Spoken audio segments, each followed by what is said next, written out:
kabisa, nimeamka salama. Nijali ya upande huo.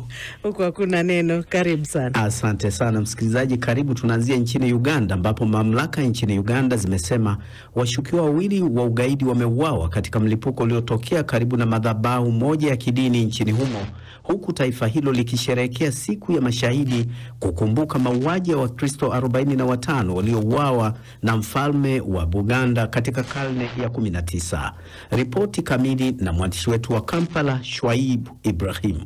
Jeshi la Uganda UPDF limesema limewaangamiza magaidi wawili akiwemo mwanamke mmoja, gaidi wa kujilipua katika mji mkuu wa Kampala leo. Kupitia mtandao wake wa X, msemaji wa jeshi la nchi hiyo Chris Magezi amefichua hilo baada ya mlipuko kutokea leo asubuhi na kuwaua watu wawili waliokuwa wakisafiri kwenye pikipiki. Tukio hilo lilitokea leo karibu na madhabahu ya kanisa Katoliki ya Munyonyo kwenye viunga vya mji wa Kampala, ambako Wakristo walikuwa wamekusanyika kushiriki katika ibada ya kuwakumbuka mashahidi wa Uganda. Fred Mukuye ni miongoni mwa walioshuhudia tukio hilo. Ilikuwa asubuhi saa 2:30 hivi. Mwendeshaji wa pikipiki akapita hapa akiwa na abiria wa kike. Alipofika pale katika ile barabara kuelekea kanisani akasimama. Mbele kulikuwa na polisi. Kuna mwanamke akashuka, lakini aliposhuka tu tukasikia mlipuko mkubwa. Mwendeshaji wa pikipiki na yule abiria wa kike wote wakafariki papo hapo, na hiyo pikipiki nayo ikalipuka. Naye mkuu wa jeshi la polisi nchini Uganda Abbas Byakagaba amesema the most important message to our people is that they should remain calm. Ujumbe muhimu zaidi kwa raia wetu ni kwamba wanapaswa kuwa watulivu. Hadi sasa hakuna watu wa kawaida ambao walikuwa karibu wamejeruhiwa au kufariki, isipokuwa wale ambao walikuwa kwenye pikipiki. Apart from those who are on a motorcycle. Katika ujumbe wake, msemaji wa jeshi Chris Magezi alisema, na hapa ninamnukuu, kitengo cha kukabiliana na ugaidi leo asubuhi kimezuia na kuangamiza magaidi wawili waliokuwa wamejihami, mwisho wa kumnukuu. Maafisa wa usalama wakiwemo wale kutoka katika kitengo cha kukabiliana na vilipuzi wamepelekwa katika eneo hilo. Katika miaka ya hivi karibuni, Uganda imekumbwa na mashambulio ya mara kwa mara kutoka kwa makundi mbalimbali, ikiwemo kundi la ADF lenye mafungamano na kundi la magaidi la Islamic State. Kundi la ADF lilitekeleza shambulio la bomu mjini Kampala na kusababisha vifo vya watu 7 mwaka wa 2021. Kundi hilo lilianzishwa miaka ya 90 na raia wa Uganda Waislamu wenye itikadi kali, na miaka ya mwanzoni lilifanya mashambulizi dhidi ya maafisa wa ulinzi na kambi zao kabla ya kukimbilia nchi jirani ya DRC, ambako Umoja wa Mataifa umelishtumu kwa kusababisha vifo vya maelfu ya raia. Kundi la Islamic State limekiri kutekeleza shambulio hilo.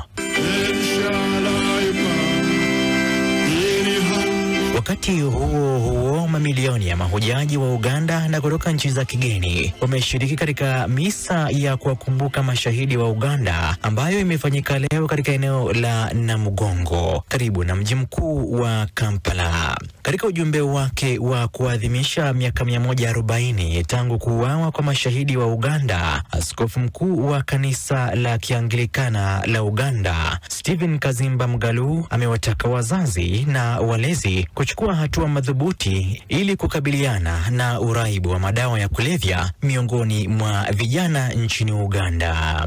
The rampant use of marijuana, alcohol. Utumiaji mkubwa wa bangi, pombe na madawa mengine ya kulevya unaendelea kuharibu maisha ya watu, kuvunja familia na kuongeza matatizo ya afya ya akili. Kama kanisa na serikali tunapaswa kutatua changamoto hii. Pamoja tunaweza kuokoa watoto wetu na kujenga mustakabali mzuri wa Uganda. And secure a brighter future for Uganda. Uganda huadhimisha siku ya mashahidi kila Juni tarehe 3 kuwakumbuka Wakristo 45 waliouawa kati ya miaka 1885 hadi 1887 kwa amri ya mfalme wa Buganda wakati huo, Kabaka Mwanga, akiwatuhumu kukataa kuachana na dini yao mpya. Shuaib Ibrahim, Dira ya Dunia, BBC, Kampala. Tukitoka Uganda tunaelekea Tanzania ambako serikali imelifunga kanisa la Ufufuo na Uzima lilo chini ya Askofu Josephat Gwajima kwa kile walichokiita kutoa mahubiri yanayoleta chuki baina ya serikali na wananchi. Siku kadhaa zilizopita, Askofu Gwajima amekuwa mstari wa mbele kuongelea juu ya utekaji na kupotea kwa raia nchini humo, jambo ambalo limesababisha kupigwa vikali na baadhi ya wanachama wa chama chake cha CCM. Mwandishi wa BBC Alfred Mugonja kafika eneo la kanisa hilo na kuandaa taarifa ifuatayo. Ibada nje ya kanisa, huko kanisa likiwa limezingirwa na polisi waliobeba silaha. Taarifa za kufungwa kwa kanisa hili zilianza kusambaa jioni, huku waumini wakiendelea na ibada. Kisha polisi wakafika eneo hilo na kusitisha huduma zote zisiendelee. Tumezungukwa hapa na polisi hapa, sijui wanataka kufanya nini, na maaskofu wamepata taharuki, wamekimbia usiku huu kutoka madhehebu mbalimbali kuja kuangalia ni nini kinaendelea kufanyika. Eneo lote la kanisa limezungushiwa uzio wa utepe hivi sasa, na baadhi ya njia zimefungwa, hakuna kutoka wala kuingia. Eneo hili lilizoeleka kuwepo kwa watu wengi, wakiwemo waumini pamoja na wafanyabiashara, lakini leo ni ukimya umetanda hapa. Baadhi ya waumini wako kwa mbali, wako wamekusanyika mafungu kwa mafungu, hawajulikani kwamba wanaendelea na ibada au ni kipi kinaendelea katika eneo hilo. Haya yanajiri ikiwa ni siku kadhaa baada ya Askofu Gwajima kuita waandishi wa habari na kuongelea juu ya vitendo vinavyoendelea vya kutekwa na kupotea kwa raia. Ninaomba niwaambie ukweli kwamba utekaji si utamaduni wetu wa Kitanzania, na ni jambo ambalo halitakiwi kabisa kuwa entertained na mtu yoyote. Kupitia kauli hiyo, mjadala uliibuka bungeni, wengi wakimnyoshea kidole Askofu Gwajima, wakimwona kama msaliti. Ameanza kutuchokonoa. Mimi nakiuliza chama changu, Chama cha Mapinduzi, huyu bwana ana kadi ya chama huyu. Hivi basi tukae tu na mtu kama huyu ambaye anatusumbua, anatoa mifano ya kutisha. Kwenye mkutano mkuu wa CCM uliofanyika hivi karibuni, Rais Samia akagonga nyundo ya mwisho kutaka watu wenye tabia kama za Gwajima wasipitishwe kuelekea uchaguzi ujao. Tusigwajima na hizi chama chetu, magwajima tuyaache nje. Askofu Gwajima akajibu mapigo na kuapa kamwe haturudi nyuma kuzungumzia pale anapoona haki za binadamu zinakanyagwa. Kwenye hili swala sitayumba, sitabadilika, sitapunguza msimamo, tasimama nalo mpaka kuhakikisha kila aliyetekwa amejulikana amekwenda wapi. Barua aliyoandikiwa imeeleza chanzo cha kufungiwa kwa kanisa hilo ni mahubiri yanayoleta chuki kati ya serikali na wananchi, huku wapo wanaona Askofu Gwajima kusemea utekaji na kupotea kwa raia ni jambo la kiujasiri na kizalendo, lakini wapo wanaona ni kutapatapa kutokana na presha ya kuelekea uchaguzi mkuu utakaofanyika mwezi Oktoba mwaka huu. Humphrey Mgonja, BBC, Dar es Salaam. Namna hiyo, taarifa hiyo ya Humphrey Mgonja. Tunasalia hapo hapo, hebu tuweze kujiuliza, lakini Askofu Josephat Gwajima ni nani hasa? Huyu hapa Martha Saranga. Josephat Gwajima ni mbunge wa Kawe jijini Dar es Salaam kwa tiketi ya Chama cha Mapinduzi CCM tangu uchaguzi wa mwaka 2020. Pia ni askofu wa kanisa la Glory of Christ linalojulikana kama kanisa la Ufufuo na Uzima. Gwajima amegonga vichwa vya habari nchini Tanzania katika siku za hivi karibuni kutokana na matamshi yake makali. Ana historia ya matukio na kauli zenye utata, lakini mara hii Gwajima amejitokeza kama mkosoaji wa matukio ya utekaji nyara na watu kupotea ambayo yamekuwepo Tanzania kwa kipindi cha muda sasa. Ukosoaji huo sasa unaonekana kumuingiza kwenye patashika na viongozi wakuu wa chama chake tawala. Lakini kwanza tuanze na safari yake kuingia CCM. Askofu Gwajima hakuwa mwanasiasa mwenye umaarufu katika siasa za chama hicho kabla ya mwaka 2020. Uchaguzi wa mwaka huo ndio ulimuingiza rasmi katika maisha ya kisiasa na kuwa mbunge hadi leo.